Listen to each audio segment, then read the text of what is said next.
Well, Yeah. maybe we should talk about the lead actor. Let's 'cause do this it. is pretty much his only film, and I happen to know everything about this guy. Okay. Motherfucking goddamn orange peel beef.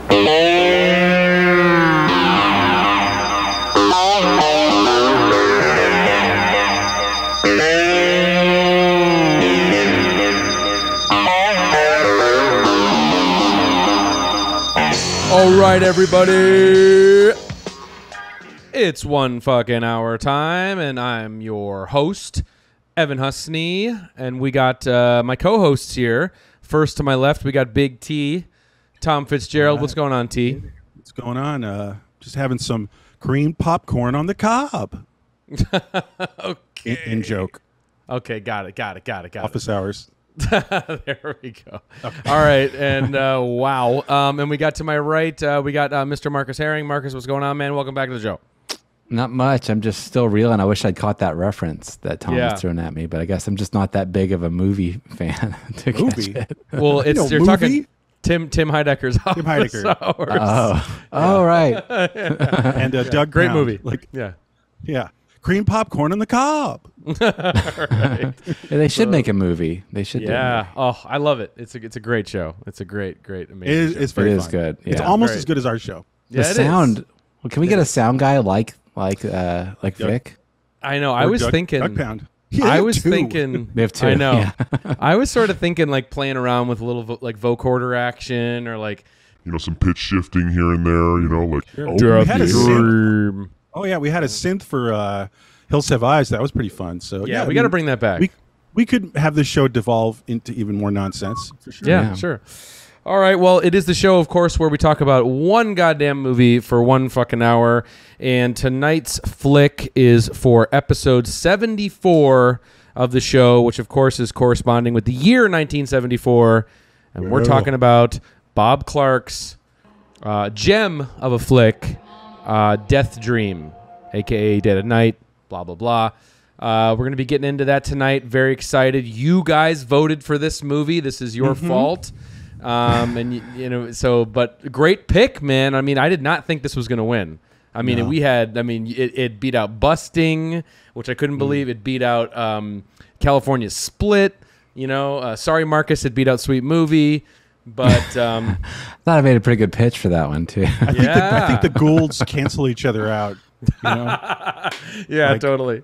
Two Goulds don't make a right.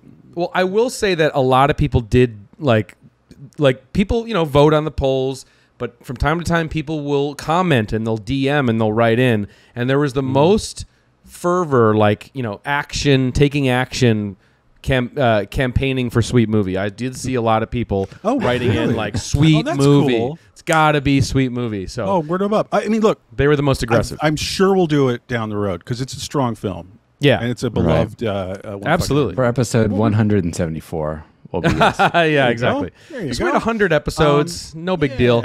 Yeah. Let's wait till episode 1974. Yeah, So Yeah. we have more. We don't have many more Gould chances, so that might have been it. Yeah, the Gould You know? bus has left the station, I guess. Right, I think that's it. That's it. That's a wrap His on career him. is over about this time. Yeah. Well, Really? I'm sure. I am sure we will do all the Goulds that we've teased. I definitely want to do Busting. We definitely will. So I don't know. Mustang on the bus. Busting on the Busting. I know it's kind of a little Yeah. bummed that Busting didn't win, to be honest. Yeah. No, I do love tonight's movie, and I'm very excited to talk about it. Yeah, But Busting Well, is a gem. Do you want to mention though that this isn't the first time we mentioned Death Dream because specifically you Evan. Yeah. It was your October Halloween pick last year for or one of them. I know, yeah. Oh, yeah. It was one of my underrated horror movie picks when we did our top 10 underrated horror movie picks. It was a little bonus episode we did for Halloween last year. Death Dream is one of my favorite horror films of all time. So we're about to get into it. So I've been really looking forward to this too. And now I'm in the zone. I'm ready to go. But before we do, I just want to give a quick shout out again to the Patreon, the 1 fucking hour Patreon. Which you can sign up for right now. Is the best way to support the show. It's just $5 a month. You can do that, or if you want to click the join button, which is right underneath you here if you're watching this on YouTube, that also is $5 a month, and that'll give you the same perks as the Patreon, which is access to our DVD-style audio commentary tracks. We just did Blue Velvet, David Lynch's Blue Velvet.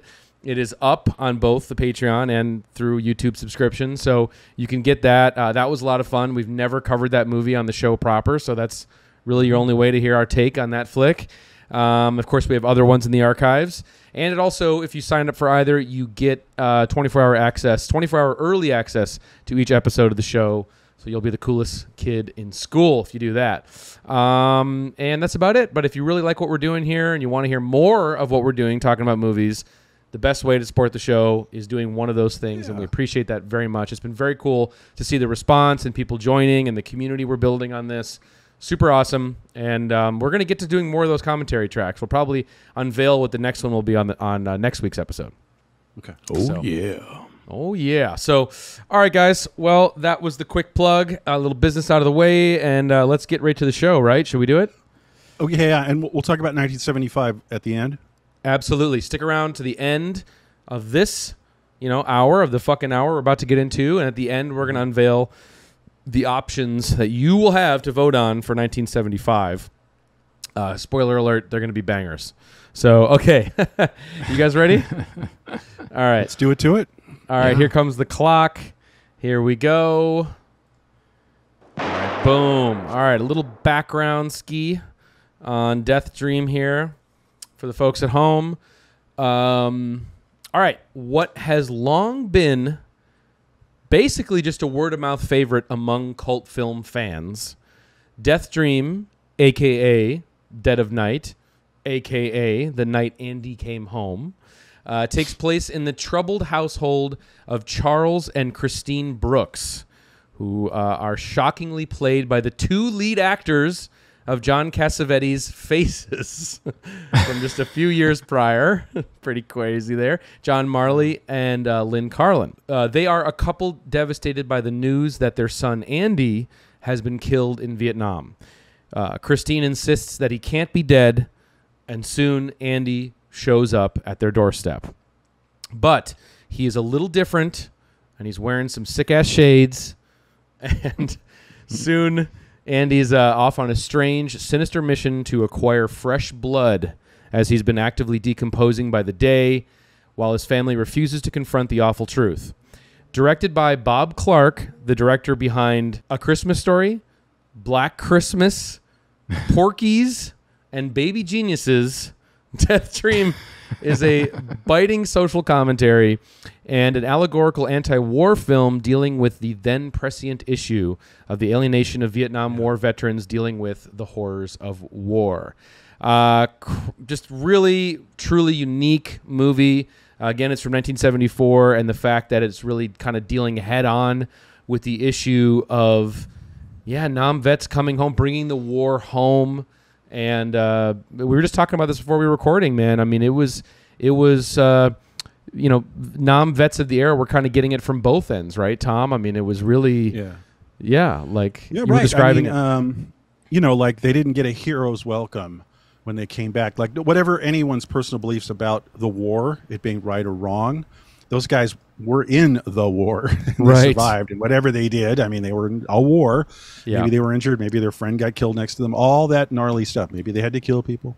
But they did come back. And so they were either kind of a little bit ignored because it wasn't a good war like World War II by mainstream America. Yeah. It's kind of just like, let's get this reminder of this like bad war out of the way. Or they were literally spit on. By people, like the Jane Fonda types. This was I think this is a real dark page in the old school progressive times of the 60s where they treated Vietnam veterans who were coming back. And might I add, 99% of them were working class and they couldn't get deferments through college like wealthy people of their age. So these working class people who who were drafted, they didn't even sign up, and they would literally get spit on in the street and derided and criticized, yelled at, called baby killers. And so that really didn't help them and their morale. And yes, there was an enormous problem with alcoholism and drug addiction and PTSD. Because they had and then they're dealing with that. The war with absolutely no safety net, no support, whatever. And that only sort of started happening like 2 decades later. Where assholes like Jane Fonda would revise her opinion that maybe they weren't the bad guys in that situation. Right. Right. You know? Right. I do think that this film is pretty anti-war, though. You know, it's not really showing that side of it. Everything you're saying is totally true. But I was kind of reflecting on that. You know, this film's it doesn't show people criticizing the soldiers when they come back. They're all happy to see him. Everyone's like treating him like he's a hero and stuff. But its stance is definitely anti-war. That war destroys your soul. You know, war kills you. Even if you survive the war, you're dead. Right. You know, you're dead. inside. Well, that's kind of it's what definitely we're saying. Go ahead. Oh no, I was just saying, like, yeah, it is like I was just noticing that it is like it's just a staunchly anti-war film. You know, not like examining the subtleties of like the soldiers being treated poorly by left wingers when they came back. But yeah, no, totally. Anyway, whatever. Yeah, and it's also pretty early. You know, it's a pretty early entry into the films that would look and examine the Vietnam War and the effects of the Vietnam War. You know, a film like Coming Home. You know, would you be surprised if I was an expert on these films? And I'll just tell you right now, like we're not wrong in saying that this film is very early on the curve. Yeah, there's maybe I think I know the first one. Oh, go ahead. Is it The Born Losers? Is that the first film that like looks at the Vietnam War? It's like bikers and that's partly trash. You know, like yeah, but I think it's the first kind of like Vietnam War film. Though. Yeah, well, it's The Losers. Yeah, that's it. No, actually, there's this other film that's more of like a psychological sort of portrait film. No one knows it. I think it's still on YouTube. It's called Judd, Jud. Wow. 1970. It's wild. 1970, and I'd never seen it. Heard about it. There's a soundtrack for it, and I just watched it. It's really good. And a guy comes back to L.A. and check this out. He's like catatonic. And like, a beautiful woman invites him to the beach, after hanging out in like the Sunset Strip, and he just walks away because he's just gone. He's tuned out. And I was like, wow, this really is early, 1970. Yeah. So that's. Can I throw one in? Judd. Yeah. Can I throw an early one in too?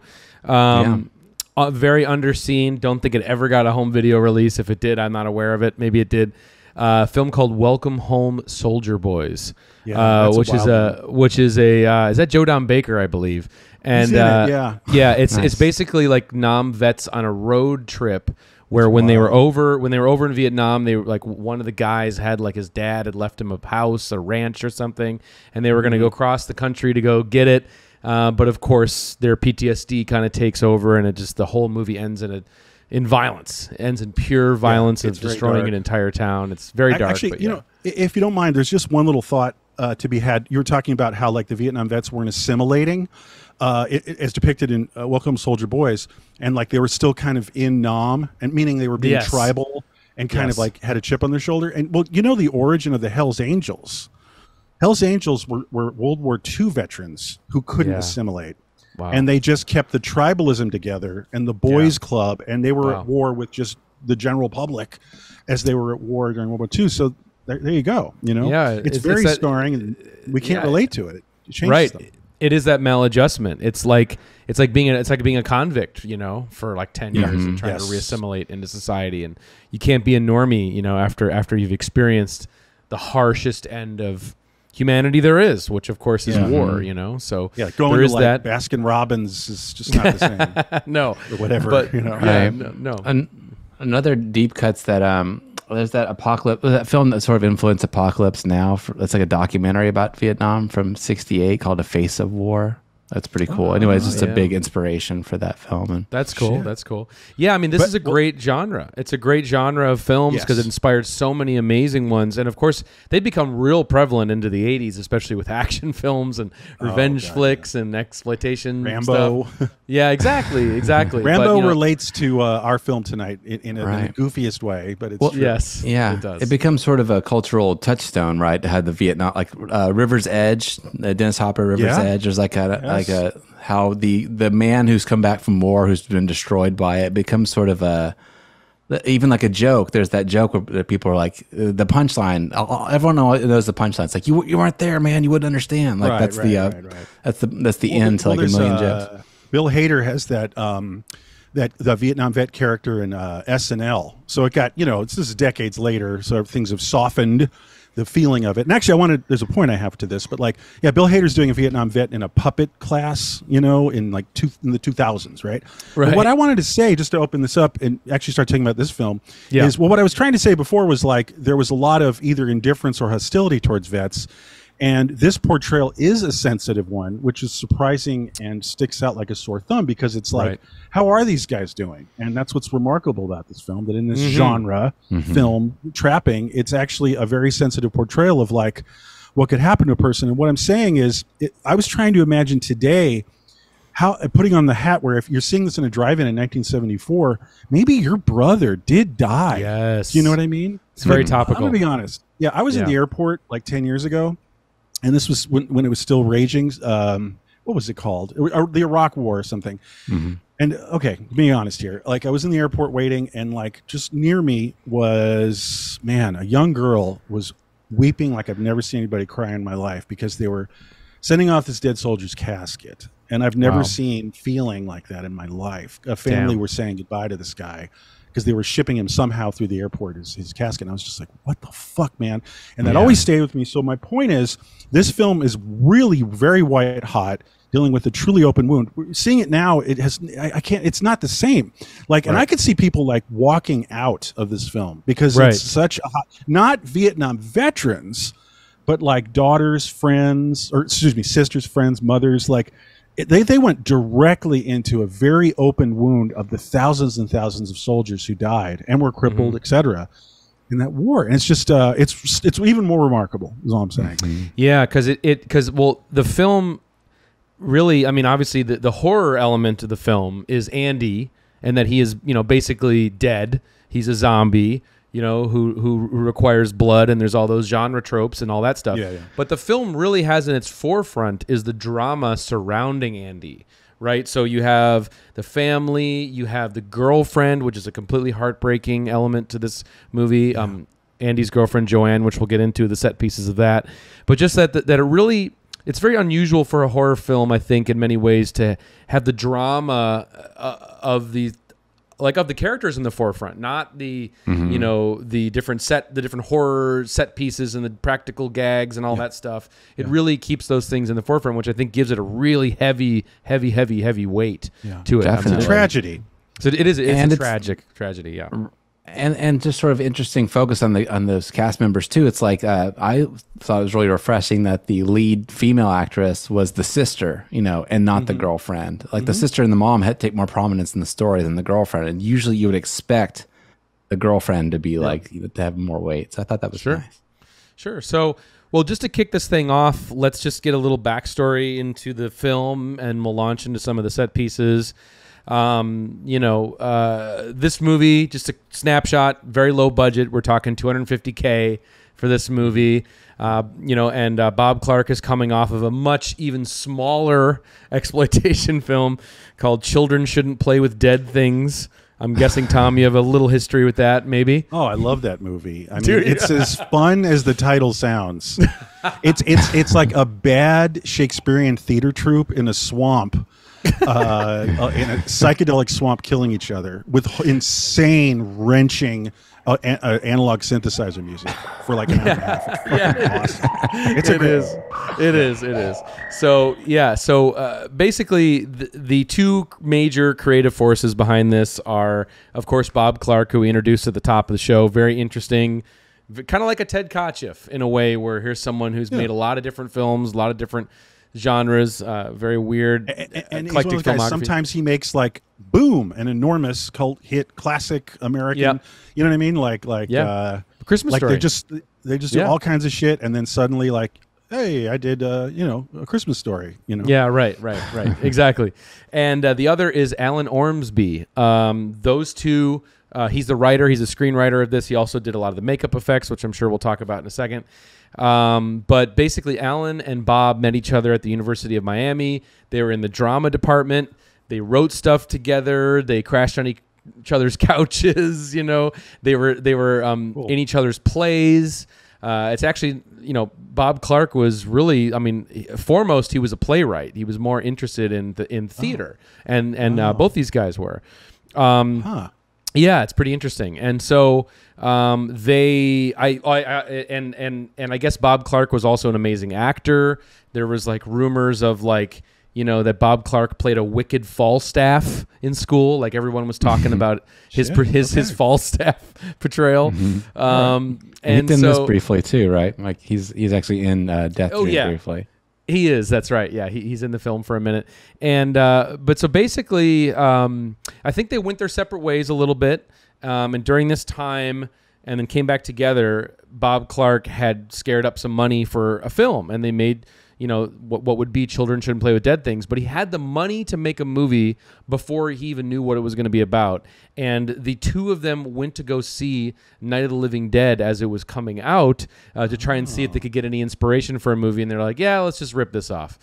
So that's what became the inspirational basis for Children Shouldn't Play with Dead Things. And then after that, Alan just got this. He's another fascinating character who's worked on a lot of very interesting films.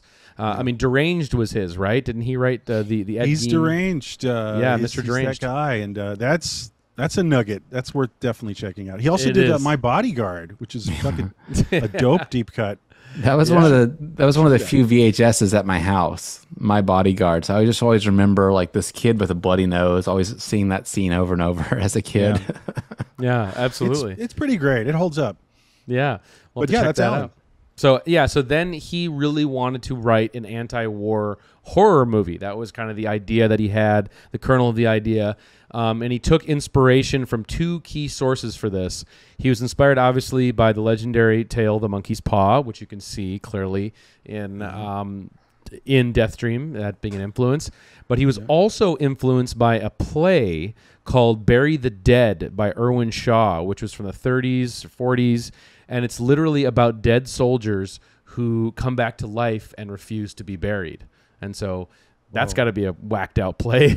But I guess he was inspired by those two things and went to make this. I mean, he wanted to make something that had political commentary in mind, something that had metaphors directly addressing the Vietnam War, and of course the other element to it, which is drugs and how drugs played an effect not only just in veterans coming back from the war, but also the drugs that were used over in Vietnam as well too. Right. And this idea of bringing the war back home and how vets couldn't. Basically the whole thing was an allegory of how Vietnam vets couldn't adjust to life, after they'd been, as we said, over like we were saying, war. Yeah, exactly. So you have this very low budget movie and, putting it together, shot in Florida and casting the film. Very interesting that the lead of Andy, I don't know if you guys read this, but I guess legend goes that Christopher Walken had read for the part and was really interested. He was very interested in it, but I guess Bob Clark felt that he was too weird, or they both kind of felt he was a little too weird for the role. I know what they mean. Yeah. And so they brings weird, and then he's going to do weird. Yeah. Somebody bringing weird. Yeah. Okay. And so I guess what happened is they kind of just didn't get back to him, and they stalled a little bit too long, and he had already then booked another flick. But that would have definitely doing, the Mind Snatchers. Yeah. Probably seriously, he's probably doing the Mind Snatchers. Wow. But this would have definitely altered the course of this movie's legacy had it been Christopher Walken, I'm sure. Well, maybe we should talk about the lead actor. Let's do it. This is pretty much his only film, and I happen to know everything about this guy. Okay, so here's the thing. So very simply stated, my high school girlfriend was his daughter. That is insane. So it's so insane because Richard, it was like this guy because they lived in New York City, and I would Richard go Backus, all the time. We should say his name is Richard Backus. Yeah. Mr. Backus. This is very weird. Okay, so I would stay over all the time. Like I was there. I would for years, like 3 or 4 years. It's like I got to dinners and hanging out and like what's this and like watching movies and like we did talk about this movie a little bit once in a while, but not much because I was always because he knew I like weird movies. But I was like, why did you make one movie? He really did kind of make just one movie. And then he moved. Well, he was a theater guy, and he was a big understudy. He was like Keir Dilla's understudy. Wow. And he was in productions of Broadway productions of Camelot and everything. So he was a theater guy. Just made like Boop, this one movie, and probably his theater experience was attracted maybe Alan and Bob, by the way. Probably. Right? In your connection. But then he just went into soaps. I mean, God bless Richard. He's a great guy. But he just went into soaps. He acted in a soap or two for like years. He's like a long-standing guy, like Dr. Jones or whatever. And then he just started writing for soaps, and that's kind of how he wound up doing things. But he's a great guy, very fun. So this is a very odd film for me, and I'll just put it this way: that you know, fan favorite Raimi, you know, she's with Evan, and it would be as if Evan was watching Last House on the Left, and it was distracting because Raimi's dad is in Last House on the Left. So that's all I'm trying to say. Like, I can't watch this film objectively because I just keep going. Like, every time his fucking face is there, it's just like I know him in this different way. Like, hey, we're gonna make tacos tonight. It's like, oh, okay, cool. You know, so it's like, it actually takes me weirdly into mid 80s. It's very odd. So, and he looks the same, and his son, you know, her sister looks exactly like him. So I'm having a very weird time with this film. So that's just me. Anyway, Richard's a great guy. I still didn't quite get an answer from him why he didn't pursue film. Well, you know, he did say like this film went nowhere fast, and it didn't help him.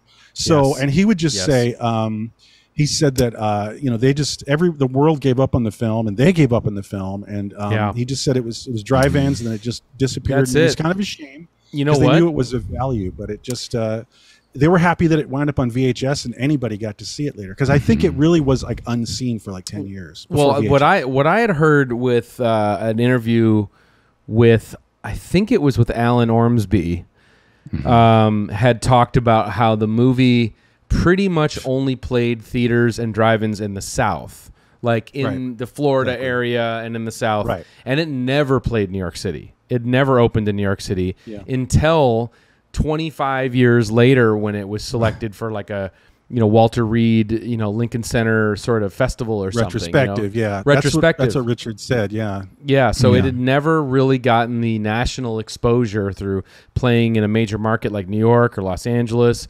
So, and you know, I have a theory about that. I mean, just as we're, you know, kind of keeping this thread going, rewatching this film, it really is almost too harsh and unbearable. If this is a circumstance in this exploitation movie that is too close to home. And I think it really probably was a big turnoff for distributors, because it's like, wow, you guys got really too close to this. It's not fun and campy. It's incredibly downbeat. And it really is much more of a tragedy than a horror movie. Even the horrific moments are related to the tragedy. I mean, the mother's weeping on top of his grave. It's just like, that's not like, it's not a horror movie. Not even like Night of the Living Dead, you know? It's not even like that. It's to that point. Different. Go ahead. Yeah, just to that point of like the film not doing well and it affecting people's careers. Like Alan Ormsby said that like years later, when he finally did make it out to Hollywood, that nobody knew what movies he'd made before or cared about them, and that in some cases he got like turned away because of them. So he basically had to just set them aside and pretend he didn't make them, and then start over with his career. Right. Didn't count there you go. Anything. There you go. Well, just to bring it back to Richard Backus for a minute, Tom, it's incredible. Oh God. Go ahead. Incredible that he could have been your father-in-law. So basically, this is interesting because he does give a tremendous performance in this film. I mean, you know, a lot of it's in the face. You know, of course, he's got an incredible face for this role. And basically, how he got the part, the audition process, it's pretty amazing. They knew that he had sort of a strange quality, but they brought him in, and his audition process went like this. They told him, "Come in, sit down. I want you to stare at this lamp and convey as much hatred as you possibly could, staring at this lamp. And then as soon as you've built up enough hatred, I want you to turn around and then direct that towards me," was how the audition went. And right then and there, they're like, "All right, you got the part," you know? And then Bob Clark had talked about how it was just the combination of that, but also just the way that his like muscles in his face, like when he, you know, when he's staring at you and when he's doing His that. Just eyes. there's like this natural freakiness with the way his eyes move and the musculature in his face. It just, it's just one of the most hateful, angry, crazy stares in film. He is a theater guy and experienced, but he really knew how to work with his face, which is exclusively like a cinematic thing. Close-ups, you know what I mean? He understood, what a good close-up would be for an actor, what to do with your face and all the subtle things. Because in a way, he's kind of a robot or something. It's kind of like someone who's playing a robot. Hi, Bob. Right. Hi, Andy. How's everything? Everything's fine, Bob. Good to see you, Bob. Bob. Yeah. He did He's fine, Bob. Yeah, but he's not quite stoic because, like, you do feel that hatred. You do feel that anger coming through, which is pretty impressive. Considering that sometimes he's making no expression or like what we would perceive as no expression. Sometimes behind sunglasses, and being able to convey that anger inside, through the camera. It's pretty amazing. Yeah, it is a great performance. It's really good. It's a really good performance. And then, of course, the production, even though, again, so low budget, is blessed with the performances of these two John Cassavetes veterans. What the hell? Did they take a wrong turn or something? Yeah. Like they were auditioning on the right and they went on the left, and it was like, oh, wait, we got this film? Because, they're in Faces. John Cassavetes' Faces. They're great performances. I'm actually a Lynn Carlin fan. Yeah, because of also her performance in Taking Off, Milos Forman's 97 one Taking Off. She's really great in it, and she's even good in. I think she's in like Dawn, Portrait of a Teenage Prostitute. Oh that, man, TV movie with Eve Plum. But I always like her. It's always welcome to see her in the credits, and she shreds in this movie because the mother. I mean, John Marley's awesome. The Horsehead and Godfather. Yeah, exactly. But she's a real MVP because she's very important to this film, and she's kind of the soul of the film. Like I said, the tragic last sort of emotional note is hers on the grave with her dead son, and and she has to very subtly illustrate denial, which is really that to me signifies middle class America dealing with Vietnam. It's just like denial. Turn off the TV, because the dad just gets drunk, kind of, and that's his own denial mechanism. But she does the sort of happy face flower arrangement denial, and she does a great job with that. Yeah, no, exactly, and like that is a huge part of the movie. Like a huge part is, John Marley's character is willing to kind of at first be patient with Andy. He's happy, he's home, he's willing to probably do anything for him, but then he quickly gets very irritated at the fact that he's spending all of his time upstairs on the rocking chair, creak, creak, creak. He's not doing anything. Yeah, and then as things escalate, he begins really he's very suspicious of his son. But then, of course, you have her on the flip side, which is in complete denial, no matter what. Almost pushed to the point to where she's conniving and almost manipulative towards her husband at the end in order to protect her own son. Right. And then it escalates to that unbelievable last 10 minutes or 5 minutes or whatever it is where she's leading the most zombified version of him down the stairs. That shot is scary, terrifying, and depressing and tragic at the same time. And then leads, of course, to his own grave. And there's the big reveal where Andy has created his own grave, which is really depressing. And then seeing those scratches early on. I love that. The reveal of the foreshadowed, like what is he doing? He's scratching. Because he says like, I have to go out for a walk or whatever, Yeah. And for a while. He kind of spooks and spies on his old girlfriend a little bit. That's haunting. And then you hear him scrawling. There's so many in that part of the movie. I found it really some real masterful stuff going on. Just like a sense of doom and foreboding through these small choices, like the creaking of his rocking chair upstairs, and it's irritating Dad. But just like also that walk in the graveyard and the screeching of that graveyard thing, the sound. But there's a lot of great sound design too in this film, and I hope we can carve out like a second of that where there's things that are there's the score for the film, but then there's things like I think the word Andy is being said and processed through like a ton of like crazy reverb feedback. Is that what you're hearing, guys, for instance? Yeah, there's that, and there's a lot of that just kind of, processed whispering and cha-cha-cha-cha-cha.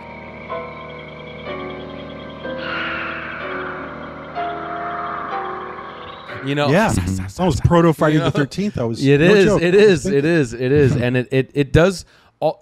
And not to open another topic, but it does kind of remind me of Martin in a lot of ways too. Which shout out to George Romero's Martin. It's in the archives, and it's kind of interesting. You have Bob Clark and crew are really inspired by Night of the Living Dead, and then maybe George Romero's inspired by this movie. Who knows? For never Martin, thought of that. Yeah, I don't know because what you're bringing up is there's sort of a Dracula vampire metaphor. Yeah. That's being applied in this very 70s way, and it also reminded me of Ganja and Hess. There was sort of a trend to use the tropes of vampirism, reinventing to illustrate other kinds of things. Being in a racist America, being shell-shocked soldier, and whatever the hell's wrong with Martin, and so that was very welcome to see that. And again, it's a first because he was on the vanguard of having vampiric metaphors. And I certainly saw a parallel that Clark was making with drug use, as you were saying, vampirism. Man, for blood. Yeah, and it's done in a very, I don't know if subtle is the right word, but it's done in a pretty interesting way with the drug use stuff, because there is that prolonged scene that's kind of in the middle of the film where he basically goes to kill the doctor. The doctor. In the film, who is basically put two and two together and said, okay, Andy is the guy that killed the hitchhiker, or killed the truck driver. He was the hitchhiker, killed the truck driver. And so Andy's on to him, and so he's going to show up to his office and kill him. And there's that scene where he does obviously stab him and kill him, and then he takes the syringe, he takes his blood out, and he puts it into himself. And then there's that shot where he's literally just like goes back, like his head rocks back, like shot. Like he's like the heroin is hit. He's getting his fix. Right. His fix is peaked. Yeah. So there's that. He's basically injecting to kind of get right too, right? Doesn't it kind of like clean his face up a bit, and the monster goes away for a little while. He's basically on maintenance, he's controlling the decay. Because he is dead. Yeah, I think the drug metaphor has always been present, like in Dracula. Like maybe it wasn't like up at the forefront in like Bram Stoker's original book or whatever, but it's like, there's the I think the fact that you drink blood to stay alive, or whatever. Dracula's addicted to blood, or else he'll die, right? And then it takes place back east, in like Transylvania. That's where Dracula's from, and at that time in Europe is like sort of the opium wars, and like, opium came from the East and all this, so there was like, I think some parallels like in it's always been a part of like the subtext of Dracula, but he's it's not interesting just drinking blood for fun. It is no, it's sustenance. It's like he needs it for us. It's like, it's a necessity. Yeah. He needs it, which is another weird layer of the commentary, exactly. Because it could be, obviously the commentary in this super strong, and the idea of, we should talk about the opening of the film, because the opening of the movie starts with, first you get kind of this prologue that is shot to look, these scenes that look like Vietnam itself. I mean, it is supposed to be Vietnam. Explosions, love great anytime explosions. Great explosions, and soft focus. Screaming. Perfect, yeah, and like soft focus face, coming in and out, which is super eerie. And what's really interesting about this scene is it is kind of the big budget moment in the film, and I guess it was something that was retroactively added later on in the film. Like they had filmed the movie, and then the producer had the idea probably to make it more attractive, like if we have a little flashy sequence at the front, and what you'll notice, the guy who shot the soldier who's being shot in the beginning is not Richard Backus. It's a different actor. But it's coincidentally I was so confused until I knew that, until I found out that detail. It is. It's the guy who originally like was gonna play the part, right, or something. That's right. Yeah, that's right. I can't remember his name right now, but yeah, like George Swanson, I think. There you go. That was it. Yeah. So, and there's like audition footage of him out there, and you can find under the DVD releases and stuff. But yeah, so it opens with this little prologue where you're seeing the horrors of war, and that he's been shot. Essentially, he's dead in Vietnam, and then we then open in Florida in this well-to-do middle-class family. They're at dinner, and then of course the corporal or whatever shows up on the doorstep to give them the telegram that basically says that Andy's been killed in action. And that scene is played really, really well in terms of the dialogue. And it's just, like John Marley doesn't ham it up and he's not like, Andy's dead. He just says it's Andy. Andy. And everybody knows what that means because, like you said, Tom, like how many households across America is that same scene playing out in, Played out. That really happened like every few homes throughout America had that tragic moment. And that's why it's so almost outrageous and bold that they went to make a film like this in the middle. It wasn't at all reflective. It was actually totally a contemporary problem, Yeah. It was very common back then. Totally. And then the film gets into this concept of you're seeing kind of the first person perspective of Andy as he is hitchhiking and gets picked up by a trucker. I love all that stuff. Very scary because that's when the voices, are playing in that. Well, can I ask you guys? It seems like the sister, who's definitely a kind of a killer. It is a really nice performance by the sister, but you see her conjuring, right, Andy? Like she's doing some kind of like candle craft, right? Because it does cut from her sort of having a strange, invocation, and then it cuts to like, the truck, right? What do you guys think of that? The connection. I don't know. It is a little weird. And then you also do have, what's her name? Yeah. Well, you also have the mother who's kind of on the porch, right? And she's also kind of rocking on the rocking chair and seems like she's kind of optimistic about it, I think. Yeah, that's that explicit monkey paw reference, which they have come out and said was part of their inspiration, was like that they wish so hard, The wish. And it's sort of that tradition of like immortality is not what it's cracked up to be, like a picture Dorian Gray or, there's that thing where people make some exchange for being immortal and then there's some sort of trick that be careful what you wish for, the old axiom. Yeah. And shout out to the sister too. She's really great. Anya Ormsby, who's she's the wife of Alan. Yeah. It's Alan's wife. Yes. Yeah, and she's great. She's also in Children Shouldn't Play with Dead Things.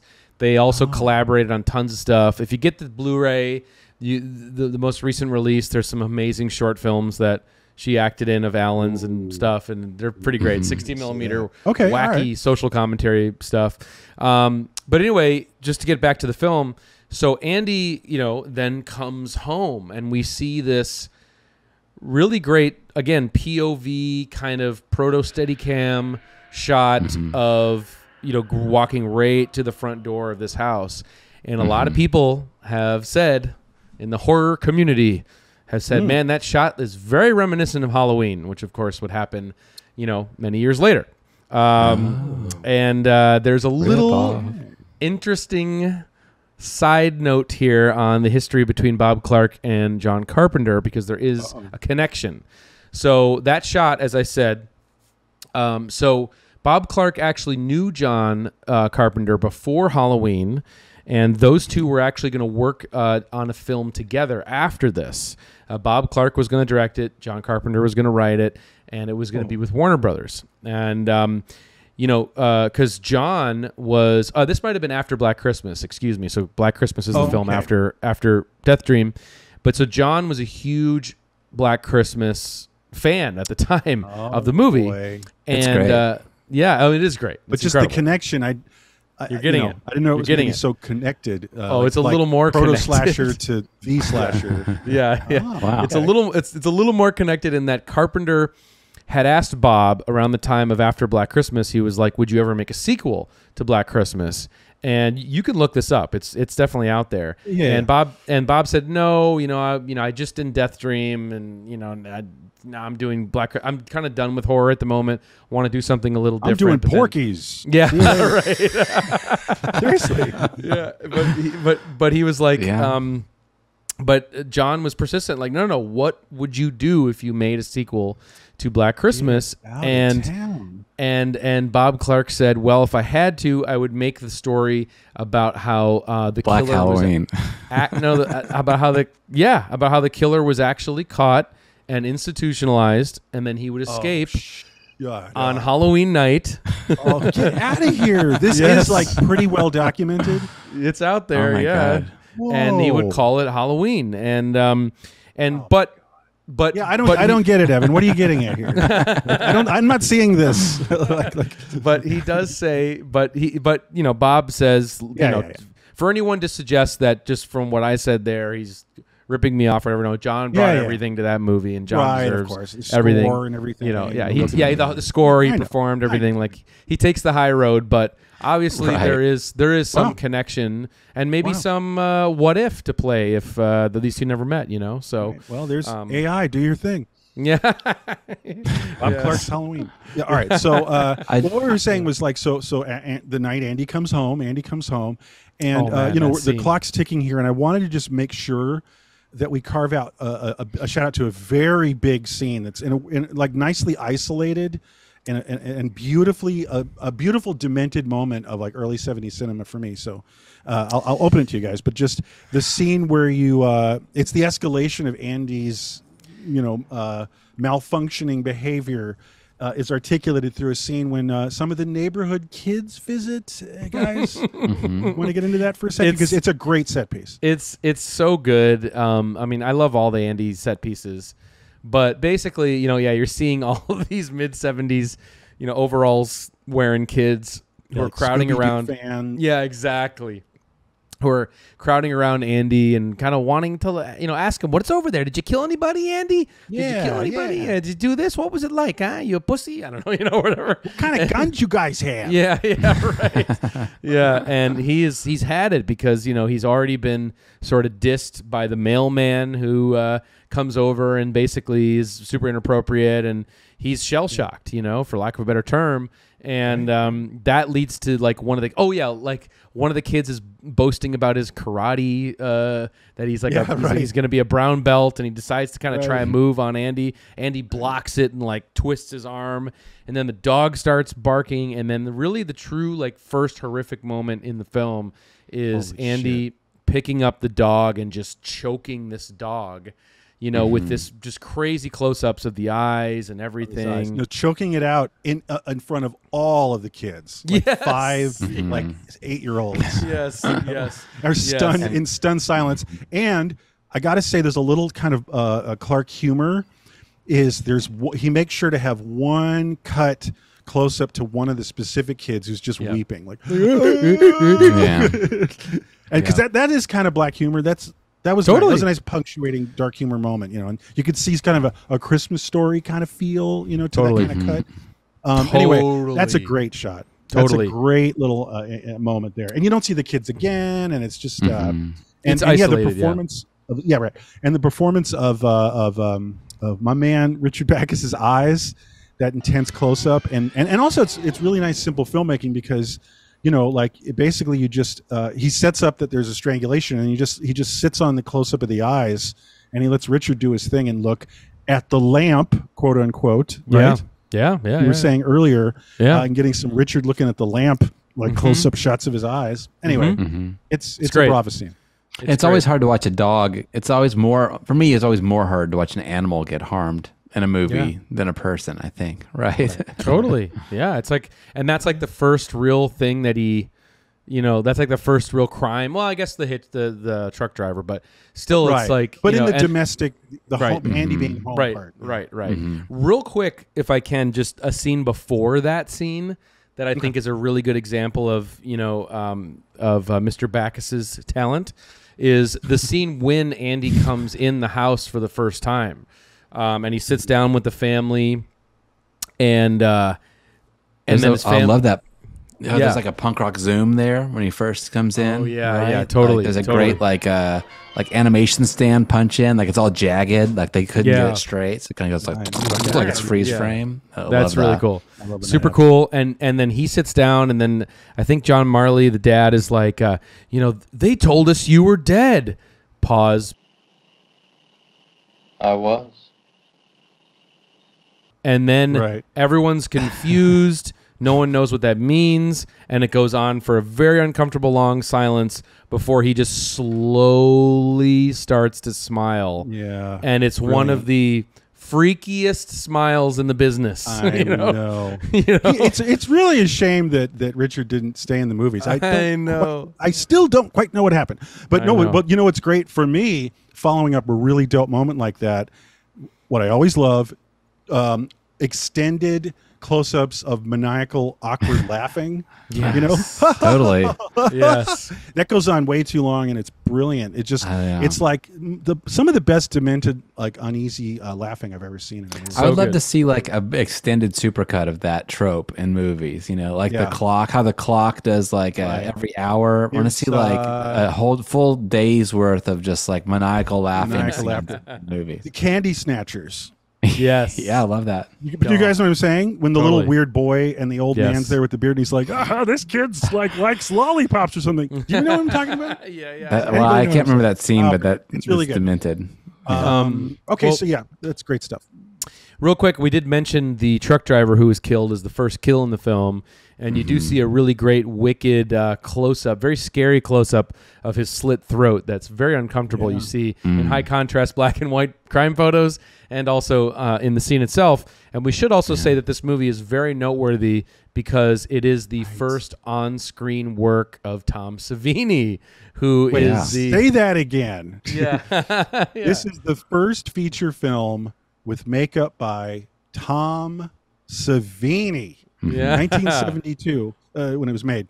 Yeah. And he had just come fresh from Vietnam, which is crazy, you know. Yeah. And he was still sort of like apprenticing at this point, I guess. Like Alan Ormsby, I think, did a lot of the effects, right? He designed them all. Yeah, he designed them all. And then Tom was such a big, you know, he was already a huge latex, famous monsters like freak that he was just, you know, happy to be a part of it and work as the assistant on it. But I think this was his, so he was really excited to work on it. Like an apprenticeship.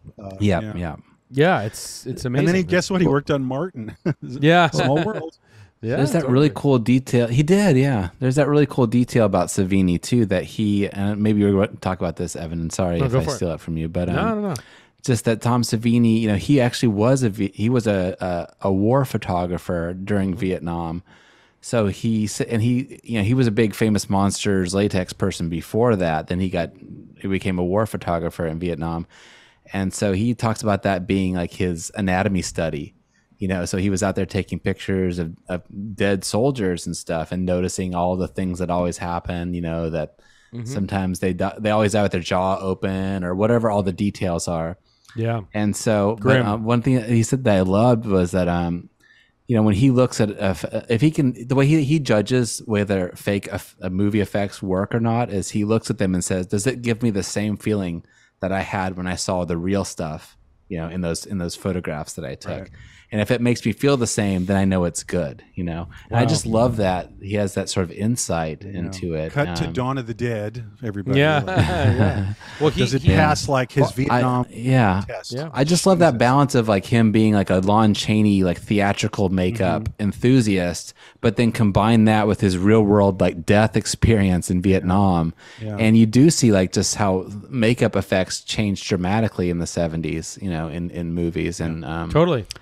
I just love that marriage of those two worlds. Well, it's also just funny that he was in Vietnam and this film's about a Vietnam veteran. I know. I don't really know how he felt about that. I wonder how he felt on the set. Like, I know. You know, the film is about a guy who was in the war.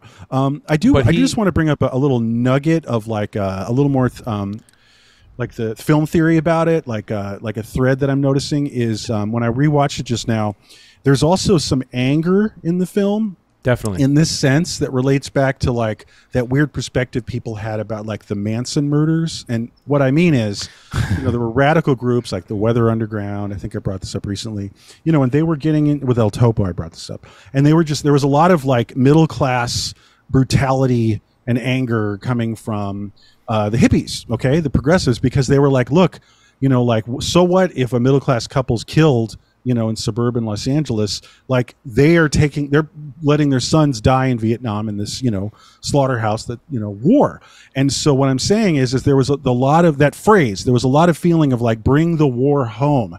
And what that meant explicitly was like blood splattered with La Bianca blood from the Manson family. So to see this, I think there's a thread of that happening too in this film. We're right in the middle of a nice, square, nuclear family, middle class home. There's carnage and blood, and because suddenly the Vietnam War is in your living room and not on your TV. So that kind of hit me, and I'm sure there was some intentional stuff going on there on the part of those guys. What do you guys think? Yeah, I mean, totally. I mean, the fact that, I mean, that's a very good point. I mean, the fact that it is, an allegorical story, and it's taking, this allegorical approach to the horror of Vietnam and the idea of, death and decay and everything, and it's right upsetting this family structure, and everything that they're going through. I mean, I think that is a huge part of it, and and in terms of not knowing what's going on over there, but then here it is, you're coming face to face with this trauma in a very sad way. I mean, because when you think of it on face value, it's like, okay, well, he is supposed to be, I guess, a ghost or a zombie, however he got from across the ocean. That doesn't matter, of course, to explain that. It's supernatural. It's supernatural, but he could have come in a coffin too. You know what I mean? Like he could have come over in a military coffin and escaped or something. Like my mind is trying to figure that out too. But but I think it is. I think it is. But it's obviously supernatural. But I mean, I think the experience of what they're going through is, this very real, in their face horror, of everything that Andy experienced over way far away on the other side of the country, but it's right in their face. In the kids' room, and because the thing is, again, I'm just trying to remember all these old sort of attitudes from that period in the war that I've read about, and it's just like, middle America, who allowed Nixon to continue this war, this brutality, like they could deal with Vietnam by leaving the TV on, or they could not deal with Vietnam by turning the evening news. Yeah, exactly. And they do that in the film. Like, So this film was saying, no. You're leaving the TV on. You're gonna. It's in your face. So there's sort of a hostility. The film's sad, but there's also a kind of a hostility towards middle class denial and denial. That's what I was saying before. I think that's what it is. Right. Yeah. And the war had been raging for a long time by the time that this film was made too, right? So at least 6-7 years. 65, and this is into the mid-70s. So it is like a way of, in a way, it's early, processing the film, but it's also like, let's keep it alive. Let's keep the, it is like you said. I agree with what you're saying now. It's like the film is actually turning on the evening news for the audience. Like, don't forget about the war, this horrible thing that's going on. Because I actually want to point something out. I know this is 1974, the 74th episode and everything. Yeah, this was shot in 72.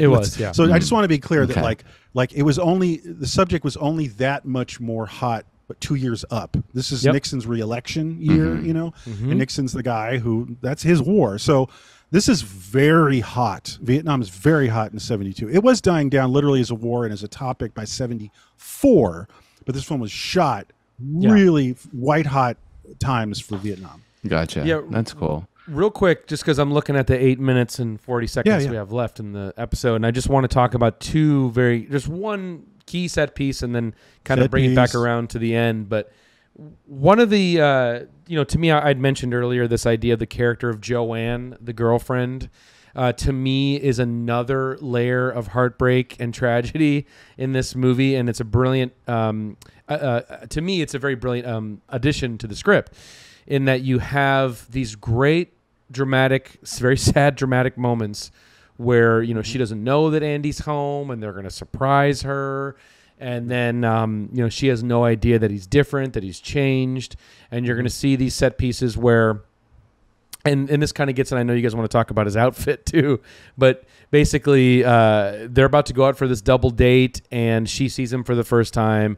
And dude's got a crazy look. He's got the white turtleneck with the dark shades and black gloves. Like, there's a Halloween costume that no one's ever fucking cashed in on. Back we're all going to be fighting over it this year.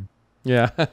He's coming off like like he's like this super cool guy who's seeing like the Velvet Underground in 1968. Yeah. That's what I know. I think of Lou Reed too. I mean, those Yeah. glasses. Yeah, or just like someone hanging out at Warhol's factory, like Yeah. like but he's in suburban Right. America, Right, because he's also the stoic expression behind him, the glasses, exactly. like Dead Mr. man. Cool. Like But you deadpan, also like Benny addicted guy in like the Lower East Side. But you also have like this moment, very sad moment, where she goes for the hug, and then he pulls her arms away, and then of course Another nice performance. nice performance, and then they go to the drive-in and they're watching this movie, and she puts her hand on his, and he brings it away. Very sad. That to me is just like even totally excluding the context of the fact that he's a fucking zombie. It's a very sad moment, no matter what. Like you almost kind of forget for a second this is about a man who's a fucking walking dead. I know what you're saying because she sells it. I don't know what happened, but I guess because they do have theater backgrounds. But like they got another nice performance from a character who in most exploitation films they wouldn't even think twice. Yeah, just like just say those words and get out of here. Exactly. But like because I have a point here. What I really picked up on that made it extra tragic, that maybe you guys picked up on this too, is you're introduced to his girlfriend where she's working at the flower shop, and she's a very cool person. She's kind of an interesting, fun character, and she's got humor and wit, and she's kind of kooky, and like she seems very much alive, as opposed to this living corpse. She's very dynamic and charming. She's very charming, and so and we know as viewers like, wow, she's really cool and bubbly and fun and kind of neat. And it's like, wow, we know where this is going because her date is going to be like, hi, Bob. So I don't know. That kind of kills me because she seems like, not that she deserved better. I mean, like, it's someone so full of life is going to be paired off with a guy who just is death. Yeah, and it's very sad. Very more sadness. Shout out to theater backgrounds, by the way, because that feels like something that's kind of lost these days too. When this is the era when people, instead of going to film school, would just do a bunch of plays or go to be theater majors or whatever. And like now everyone's like just makes videos or whatever. There's different paths there, but we sort of miss that that discipline. Acting. I agree. If I can, so the scene then plays into. I remember the very first time I saw DEATHDREAM. On video, the very first time I saw it, and I got to the penultimate drive-in sequence, which is, I think, the scariest part of the movie, where he comes from the back fucking seat, dude, and his face is like insane looking, like his mouth is almost eaten away, and his stare and everything. Yeah. That's so a legit scary fucking moment. It's not even really a jump scare. It's like a slow, terrifying, horrifying thing to look at. And it really is effective. Super, super effective. Super scary. And then, like, when the sister comes back and sees what's actually happening, her reaction to it is really good, too. It's like this total confusion, brain, like, scrambled, can't even process what she's seeing because it's so fucking horrifying. And that just, to me, is a very, very, very effective scene. Because it's horrifying to her.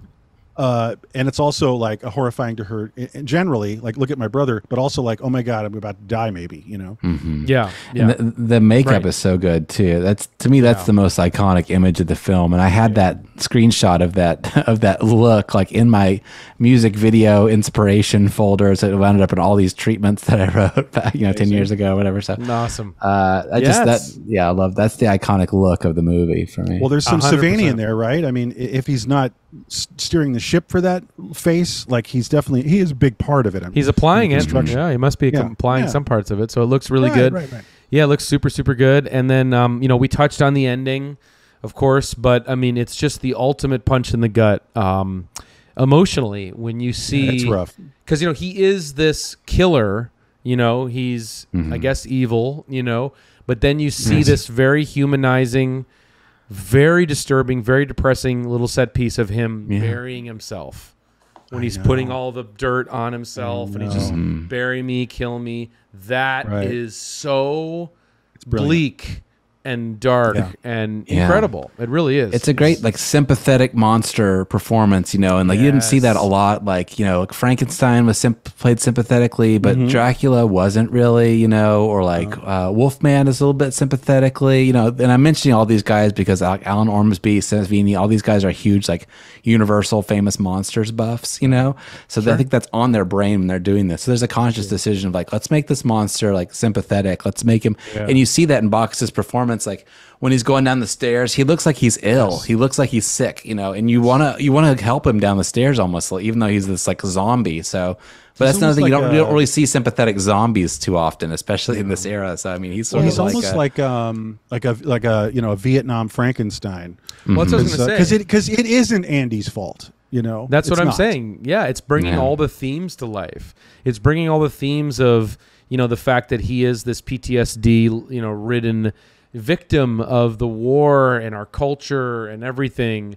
It's bringing all that back. It's really punctuating the biting commentary of this movie by making him that sympathetic sort of monster at the end, and it's just incredibly sad. And then to see that, you know, the mother then has to bury her own son, it kind of brings that visual, you know, together as well. Let's not forget the dad just blows his brains out. Oh yeah, that's the end of John Marley. Dad, he just takes himself out with a gun. You know, like it's like combat shock shit. Epically you know? tragic. Yes, it is. It really it is that bleak. It's like there's nothing even resembling a happy ending here. Yeah. You know?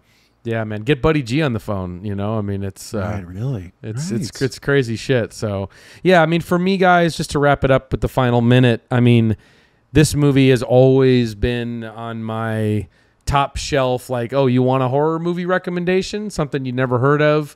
It's always been this movie because I think it really has a dynamic to it. Like, you know, we were saying, it satisfies the horror, but it also brings the weight, the drama, and it's punctuated with a real major social issue, and you can feel that, and you can cut the dread in this movie with a fucking knife. You know, and it's well made.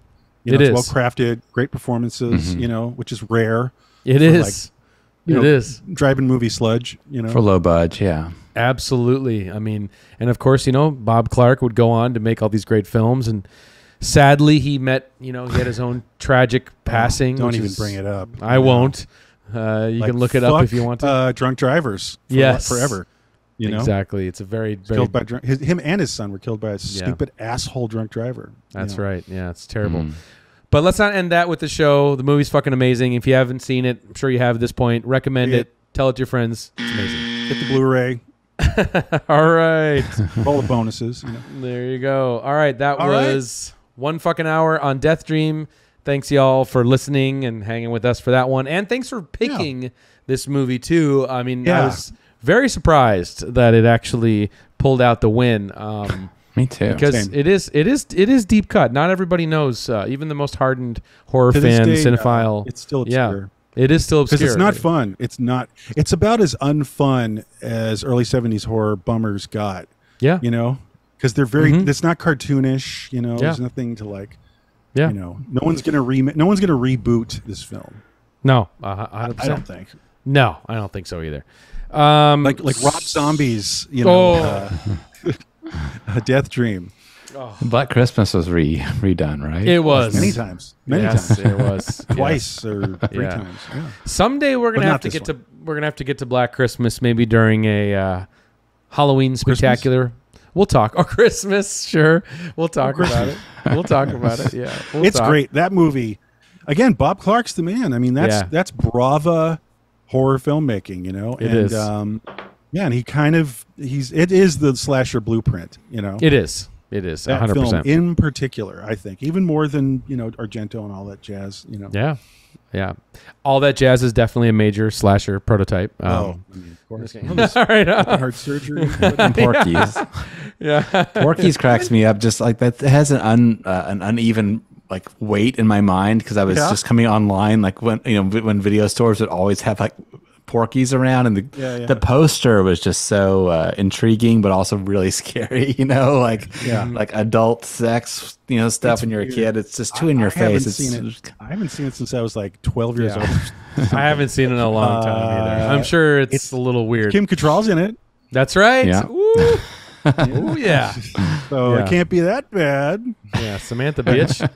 All right. Well, we should talk about next week. Obviously, we're still rolling on with the gimmick that we're doing this summer. We are pairing our episode numbers with years of film, cinematic years of film. And this episode tonight was episode 74, examining a film from 1974 that you all voted on our Instagram. And we're going to now talk about next week, which is going to be episode 75 for 1975. So here's how this works. I'm sure you already know this, but if you don't, you go over to our Instagram go over to our Instagram page at One Fucking Hour, click on the stories, and if you're watching this broadcast within the first 24 hours of it being live, you'll be able to participate in the poll, and you're going to choose from one of 4 different movies from 1975, and whatever wins, we're going to cover it next week. So let's get into the 4 picks. We'll tell you a little bit about what it might be like, the episode, if you pick it. Yeah, because you probably haven't heard of any of these. So Yeah, right. I'll walk you through these picks. Well, I was going to say, normally what we've been focusing on, because we started this in 1967, now we're all the way up to 75. The way we've been doing it is we've been picking largely, more gems, like the sort of hidden gems of the year, and this year we decided there's a lot of big fucking epic films that came out in 75 and we want to keep it a close race, so we picked for this year the 5 kind of biggest films that we haven't yet done on the show for 75, and see what you guys want to hear from. So normally it's going to be the deep cut gems for each year, but I think 75 we're going to take a little break and do something big. So all right, so and you can't get much bigger than this for option number 1. How about One Fucking Hour on Jaws, guys? Yeah. Wrap your brain around that one. Yeah. It would be a lot of fun. It would Jaws be. is great. Jaws is great. Like doll's eyes. Yes. It's fucking Jaws. Dude, it's fucking... Dude, you know what it is? It's fucking... Show me the way to go home.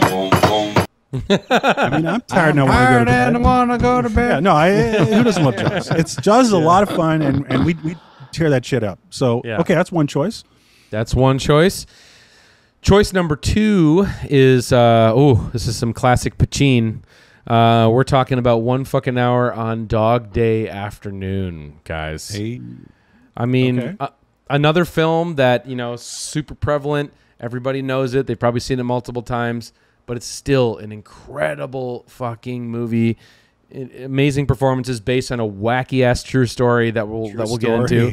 That's true. I got a little bit of history with that story myself, and so we will get into that. That of course. weirdly is, in a backhanded way, that's my fault that you had to deal with that film.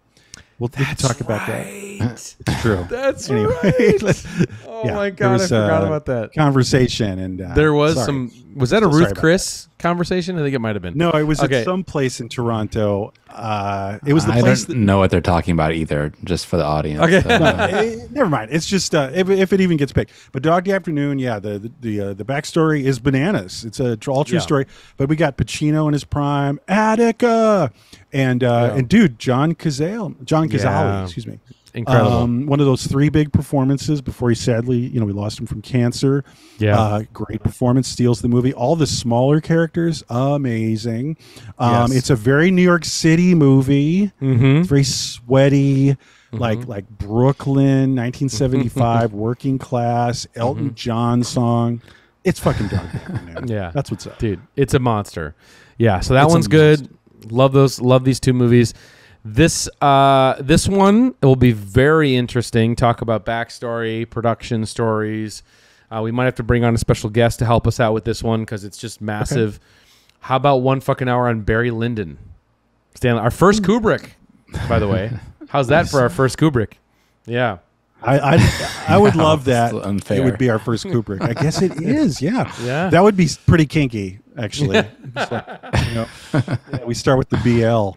No, I'm very. I would love to chop it up for an hour on that, especially if we had a resident Barry Lyndon Yes. whisperer? That would be cool. Yes. I'd be into that. Yes. Yeah. I have someone in mind who's never been on the show before who I think might be a perfect like guest his for Barry favorite Lyndon. film or something. I think so. I'm pretty sure. So I love it. Barry Lyndon, our first Kubrick experience. It's somebody's on the show. favorite movie. Yeah, It's like, I think what? so. What? I've Yeah. seen it. It's cool. Yeah. I did like it. People It's are just, people who love it. Love it. Yeah. Yeah, that's yeah, for sure. It is Stanley Kubrick. Yeah. So Candlelight, it's not man. like- It's just for Candlelight, me, bitch. even the at the Kubrick exhibit at the museum, even the Barry Lyndon portion of that was kind of boring. well, it's just everything else is so Monster. nuclear, crazy. Right. But as you just said, Evan, though, today's word is candlelight.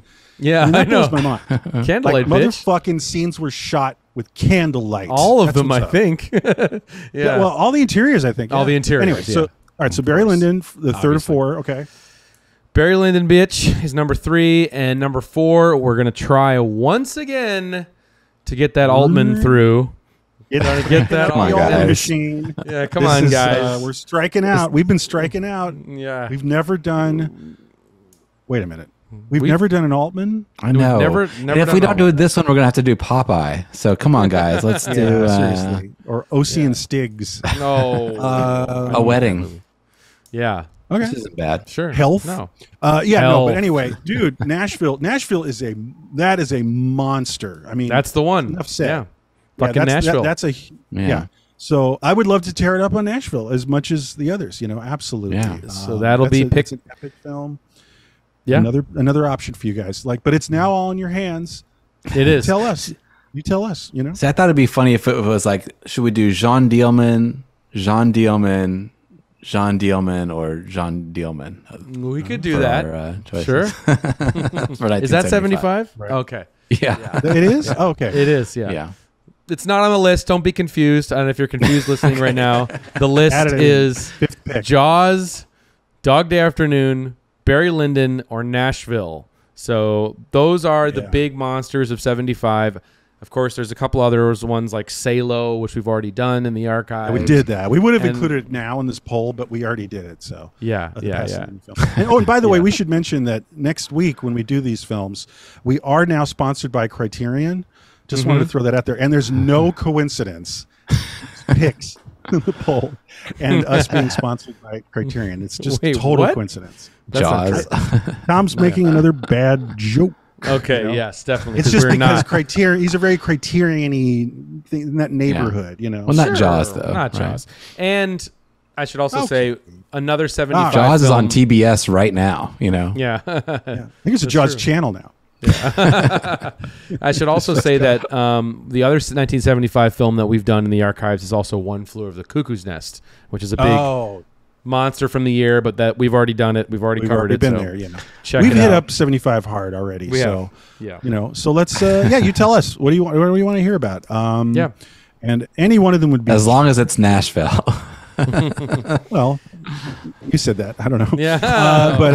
I'm I'm down with but any one of these. I'm down. Any one of these, to quote Hills Have Eyes, would be juicy for us to talk about. you know? Exactly. Juicy. So, all right, everybody. All right. Well, we had fun. Thank you so much for hanging with us and checking out One Great Fucking film. Hour on Death Dream. Great pick, everybody. It's now up to you for next week. Get on the Instagram at One Fucking Hour. Vote now. Also, if you haven't yet, right down here, if you want to click join. Join our YouTube channel for just $5 a month. You get access to all of our audio commentaries, our DVD feature-length audio commentaries that we've recorded. And there's all the sync up audio instructions are also included in that. We've done Blue Velvet. We've done Texas Chainsaw Massacre. We've done Star Wars. We've done Psycho 98. Psycho 98. Yeah, we've done those. You can join, subscribe to the YouTube channel, or you can hit up patreon.com/onefuckinghour. Probably easier if you're more of a Spotify, Apple Podcast listener to go the Patreon route. If you're a YouTube watcher, you may want to just join the channel. It's probably the easiest for you there. But both At options the very are least, yours. hit the like. At the very least, hit the like button, leave a comment. That kind of stuff too. Like, comment, subscribe. Do that. That's also great. We appreciate that. And if you can spare a little change for the show for either the Patreon or the YouTube subscription, It's the best way to support the show. We appreciate that very much. All right, y'all. Well, I'm out of here, and we're going to leave you. But, of course, we cannot leave you at all without your Moment of Zen. All right, everybody. Take care. Until next week. We'll see you next time. All right. Bye, everybody. Bye.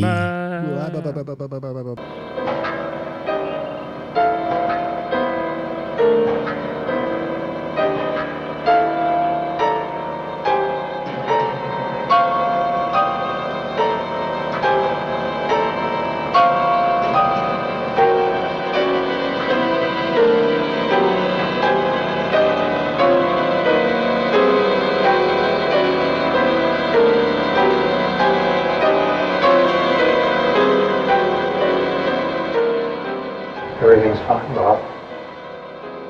Motherfucking goddamn orange peel beef.